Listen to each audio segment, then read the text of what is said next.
तो दोस्तों काफ़ी दिनों से वीडियो नहीं आई है। आज इस वीडियो में हम एक मुख्य टॉपिक पे बात करेंगे कि कोई भी अपना घर बनाता है तो किस तरह से कम बजट में अपना घर बना सकता है। वही टॉपिक हमने यहाँ पे लिख के रखा है कि how to construct a house with low cost. इस लो बजट में आप कैसे अपना घर बना सकते हैं, कहाँ कहाँ अपना पैसा सेव कर सकते हैं और कम से कम कॉस्ट में आपका घर बन के तैयार हो जाएगा।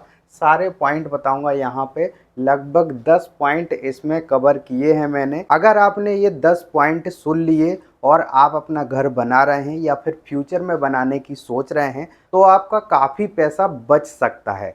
यहाँ पर मैंने जो पॉइंट कवर किए हैं उनकी डिटेल भी यहाँ पे लिखी हुई है, तो आप वीडियो को पूरा देखते रहिए, बिल्कुल भी आपको स्किप नहीं करना है। मुझे आप पहली बार देख रहे हैं तो चैनल को सब्सक्राइब जरूर कर लेना है और वीडियो को लाइक करके ज़रूर जाना है। चलिए चलते हैं वीडियो पर। तो यहाँ पर हमने पहला जो पॉइंट लिखा है वो है सेप्टिक टैंक, क्योंकि सेप्टिक टैंक एक ऐसा पार्ट होता है घर के कंस्ट्रक्शन में जो कि सबसे ज़्यादा पैसे लेता है। सबसे ज़्यादा इन द सेंस कि एक छोटा सा स्ट्रक्चर है और बहुत सारा पैसा इसके अंदर लग जाता है। क्योंकि इंडिया के अंदर जो भी सेप्टिक टैंक बनते हैं उनमें से मोस्टली जो टैंक बनते हैं वो या तो कंक्रीट के बनते हैं या फिर ब्रिक्स के द्वारा बनाए जाते हैं, और यही दो कैटेगरी ऐसी हैं जिनमें सबसे ज़्यादा पैसा लगता है। वैसे और भी कैटेगरी हैं सेप्टिक टैंक के अंदर, जैसे कि यहाँ पर स्टील के सेप्टिक टैंक बनाए जाते हैं, प्लास्टिक के भी बनाए जाते हैं, लेकिन ये उतने प्रचलन में नहीं हैं। ज़्यादातर जो सेप्टिक टैंक बनाए जाते हैं वो ब्रिक्स से बनाए जाते हैं, और एक छोटी सी फैमिली जिसके अंदर 4 से 6 लोग हैं उसके लिए भी हम अगर सेप्टिक टैंक बनाते हैं तो कम से कम 40 से 50 हज़ार रुपये का खर्चा आ जाता है। तो इसको आप कैसे रिड्यूस कर सकते हैं, ये पॉइंट केवल उन लोगों के लिए है। सेप्टिक टैंक केवल उन लोगों को बनाने की ज़रूरत है जिनके घर तक ड्रेनेज लाइन नहीं आती। जैसे कि आपने देखा होगा कि शहरों में बहुत सारी जगह पर कॉलोनी द्वारा एक लाइन डाली जाती है जिसमें अपना आप सीपेज छोड़ सकते हैं, ठीक है। तो वहाँ पे सेप्टिक टैंक बनाने की ज़रूरत नहीं होती है, लेकिन अगर वहाँ पे सीपेज लाइन नहीं है तो आपको सेप्टिक टैंक बनाने की ज़रूरत होगी। तो आप एक बेहतर ऑप्शन से इसको रिप्लेस कर सकते हैं। अगर आप ब्रिक्स का सेप्टिक टैंक नहीं बनाते हैं, आप अगर प्री कास्ट सेप्टिक टैंक ले आते हैं, ये सिलेंड्रिकल फॉर्म में होता है यानी कि गोलाकार होता है, और ये लगभग आपके लेबर कॉस्ट में आ जाता है। यानी कि एक जो ब्रिक्स का जो सेप्टिक टैंक होता है उसमें जितना लेबर कॉस्ट होता है उतने में तो ये पूरा आ जाता है। आपको इसमें कुछ भी नहीं करना है, इसमें इनलेट आउटलेट दोनों होते हैं, बस आपको गड्ढा खोद के और इसको जो है फिट कर देना है और अपने पाइप फिट कर देना है। तो ये जो है प्री कास्ट होता है, यानी कि पहले से ही पूरा तैयार होता है, कंपनियां इसको बेचती हैं। और सबसे अच्छी बात ये है कि आप उसी दिन इसको यूज कर सकते हैं। आप ब्रिक्स का बनाएंगे तो आपको कम से कम 15-20 दिन या महीने भर का इंतज़ार करना होगा, लेकिन इसमें क्या है आप सेम डे यूज कर सकते हैं। तो जहाँ पर ब्रिक्स वाले सेप्टिक टैंक की कीमत 40 से 50 हज़ार रुपये आती है, वहीं पर आप जो प्री कास्ट सेप्टिक टैंक लेके आएंगे वो 10 से 15 हज़ार रुपये में आ जाता है और 1 से 2 घंटे में इंस्टॉल हो जाता है। अब यहाँ पर दूसरा पॉइंट हमने कवर किया है वो है ग्रेनाइट। आजकल जो है ग्रेनाइट का उपयोग जो है बहुत मेजर तरीके से किया जाता है घर में। यहाँ पर जो ग्रेनाइट का उपयोग किया जाता है वो ज़्यादातर किचन में किया जाता है, डोर एंड विंडो फ्रेम में किया जाता है, और बाथरूम में, टेबल टॉप पर, इंटीरियर फ्लोरिंग में किया जाता है और वॉल कैडिंग में किया जाता है।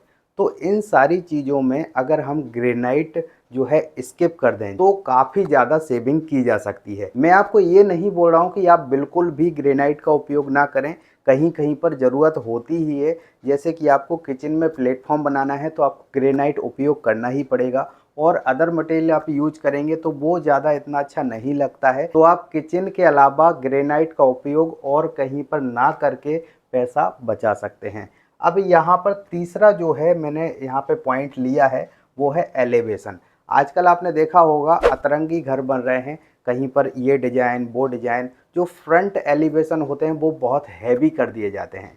अगर आपका फ्रंट एलिवेशन हैवी होगा तो वहाँ पर प्लास्टर करने में बहुत ज़्यादा टाइम लगेगा, तो उसकी कॉस्ट बढ़ जाएगी। ऐसे ही पुट्टी पेंट करने में काफ़ी ज़्यादा टाइम लगेगा, तो वहाँ पर उसकी कॉस्ट बढ़ जाती है। तो अगर आप एक सिंपल घर बनाते हैं, ज़्यादा हैवी एलिवेशन नहीं करते हैं, तो काफ़ी ज़्यादा आपका पैसा बचेगा। अगला पॉइंट है कि बैक डोर गैलरी। मान लीजिए सेकंड फ्लोर पर आपकी जो गैलरी होती है, आप पीछे कभी कभी जो है किसी घर में आपने देखा होगा, पीछे एक गैलरी होती है छोटी सी, जहाँ पर गेट खोल के आप खड़े होके वहाँ का नज़ारा देख सकते हैं। तो उसको आप स्किप कर सकते हैं क्योंकि वहाँ पे ज़्यादा जगह तो होती ही नहीं है। कभी कभी ऐसा होता है कि एक चेयर का स्पेस भी नहीं होता है, इतना भी स्पेस नहीं होता कि 2 चेयर लगा के आराम से बैठ के वहाँ पे कॉफ़ी पी सकें। तो अगर इतना स्पेस नहीं है तो इसको स्किप कर दिया जाए और वहाँ पे उसकी जगह पे एक विंडो लगा दी जाए, तो भी आपका पैसा बच सकता है। अगला जो पॉइंट है वो है स्टेयर केस का। अगर मान लो कि आपको सेकंड फ्लोर नहीं बनाना है, तो अगर सेकंड फ्लोर नहीं बनाना है तो स्टेयर केस का क्या काम। अगर आपको केवल छत घूमने के लिए स्टेयर केस लगाना पड़ रहा है, जीना लगाना पड़ रहा है, तो वो आपको महंगा पड़ेगा। इसके लिए आप एक स्टील का स्टेयरकेस मंगवा सकते हैं या बनवा सकते हैं, वो काफ़ी सस्ता आपको पड़ेगा। तो इसमें भी आप अपना पैसा बचा सकते हैं। यहाँ पे जो छठवां पॉइंट है हमने कवर किया है वॉल पार्टीशन का। तो अगर आपको ज़रूरत नहीं है तो आप पार्टीशन घर में मत करवाइए। जैसे कि आपने देखा होगा, किचन का अलग पार्टीशन होता है, पूजा रूम का अलग पार्टीशन होता है, अलग अलग डोर लगे होते हैं, विंडो लगे होते हैं।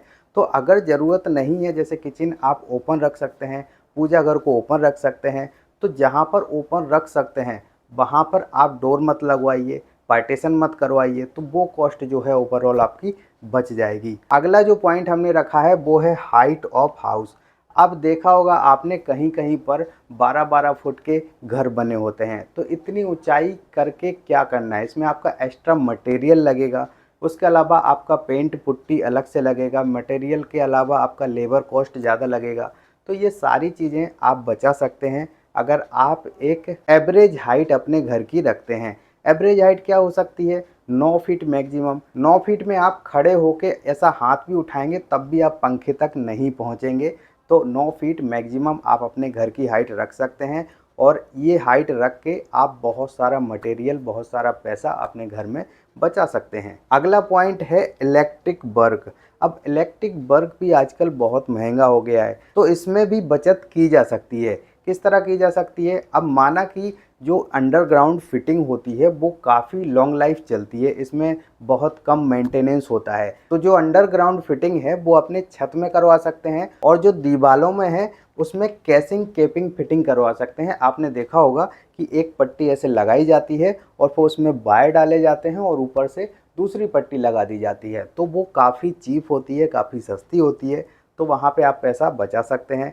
लेकिन ये ऑप्शन आप स्किप भी कर सकते हैं क्योंकि जब आप अंडरग्राउंड फिटिंग करवा लेंगे तो वो लॉन्ग लाइफ चलती है, उसका मेंटेनेंस कम होता है। लेकिन कैसिंग केपिंग फिटिंग का जो है मेंटेनेंस काफ़ी ज़्यादा होता है। 2-3 साल में ये उखड़ जाती है या फिर किसी ना किसी वजह से शॉर्ट हो जाती है, तो फिर उसको रिप्लेस करवाने की ज़रूरत होती है। लेकिन जब आप अंडरग्राउंड फिटिंग करवाते हैं तो उसमें मेंटेनेंस बहुत कम होता है, अच्छे वायर डले होते हैं, तो शॉर्ट सर्किट होने का कोई खतरा रहता नहीं है। तो अगला हमने जो पॉइंट रखा है वो है प्लम्बिंग वर्क।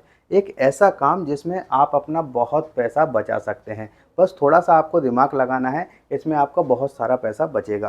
किस तरह से बचेगा, अब जैसे जो वाटर टैंक है, पानी की टंकी आपकी जो छत पर रखी रहती है, अगर आप अपनी बाथरूम से दूर रख देंगे तो उसमें उतना ज़्यादा पाइप लगेगा। तो आप कोशिश करिए कि जहाँ पर बाथरूम है, जहाँ से कम पाइप लगे, आप वहाँ पर अपनी टंकी को रखिए। तो आपका जो है कम से कम पाइप लगेगा, कम से कम पाइप लगने की वजह से आपकी कॉस्ट बचेगी। इसमें एक और तरीका है जिससे आप पैसा बचा सकते हैं। आपने देखा होगा जो स्टील टेप होती हैं, जो पानी की टोंटी होती है, वो बहुत महंगी आती हैं। आपने देखा होगा 3-3, 4-4, 5-5 हज़ार रुपए के सेट आते हैं, तो वो कॉस्ट आप बिल्कुल बचा सकते हैं।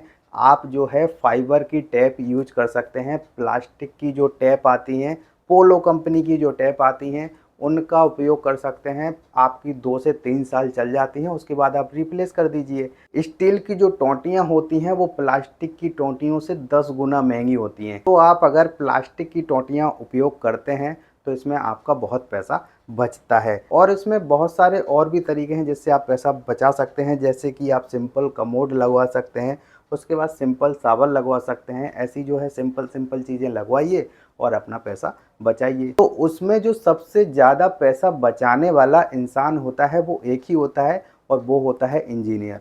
अगर आप एक अपना घर बना रहे हैं तो एक इंजीनियर को हायर करिए, और अगर हायर नहीं कर सकते हैं तो एटलीस्ट उससे सलाह लीजिए, उसको साइट पर विजिट करवाइए, हफ्ते 2 हफ्ते में एक बार विजिट करने के लिए बोलिए, उसे चार्ज दीजिए।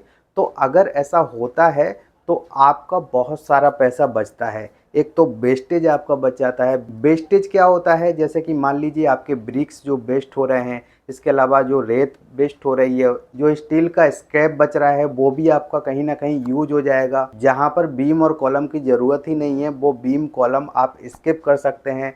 अगर एक इंजीनियर लोड कैलकुलेट करके सारी चीज़ें निकाल के आपको दे दे तो आप बहुत सारा पैसा बचा सकते हैं। तो ये पॉइंट काफ़ी ज़्यादा इम्पोर्टेंट है।